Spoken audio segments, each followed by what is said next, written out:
let's look back at our Seagate trade. Seagate is here, and basically what we did is we saw Seagate making a new high, and we had been watching Seagate for quite a bit, and so we did an A to B Fibonacci extension here. Okay, that's your A to B leg. That's how that works out. We noticed that right in here on January 24th, it was starting to make a new high. We wanted to be involved in that stock because we saw it making new highs, dipping back, making new highs, and dipping back. And as it did that, we knew it was coming up on numbers. So we bought the calls on it instead of buying the stock. We bought a lot of calls, 180 calls that expired a year later. So they were leaps, January 35s. And we also bought some puts going into numbers to make sure that we wouldn't get hammered here if the stock went down, and it did. So we bought some put. We financed them by selling calls. So we weren't hurt too much when the stock did this little leg down over the next 4 weeks.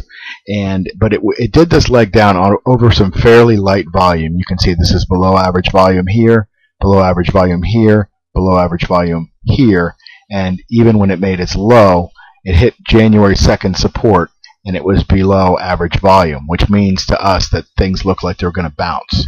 And they did, and we did 2 Fibonacci extensions here. And the way that worked is we did an arithmetic and a logarithmic Fibonacci extension, and wouldn't you know, they came out to almost the exact same number.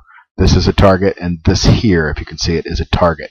And so we set our target to be 45.83 on this stock based on this particular leg.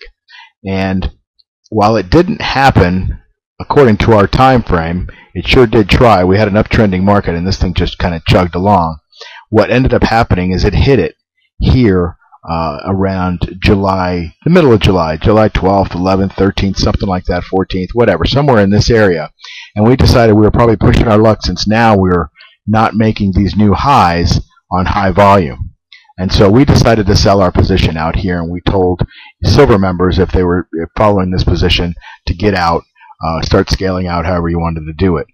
And that's how this position set up. So we went from the A to B equals C to D. Now, if we could have done a lot better, we'd have waited after numbers and waited until the stock made a bottom here on its January 2nd support. But since we liked the stock and it was making new highs, who knows? You know, stocks that make new highs continue to go higher. We might have missed this trade.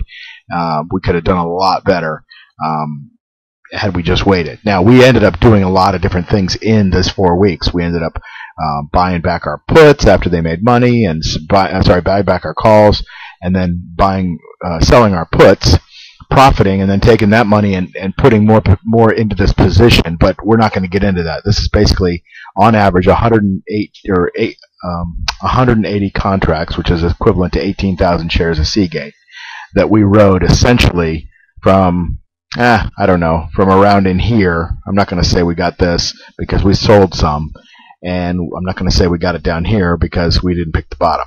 We're somewhere right about in here. But on average, you know, we did pretty well. This stock ended up going up 10 points, which on a $33 stock is about a 30% increase.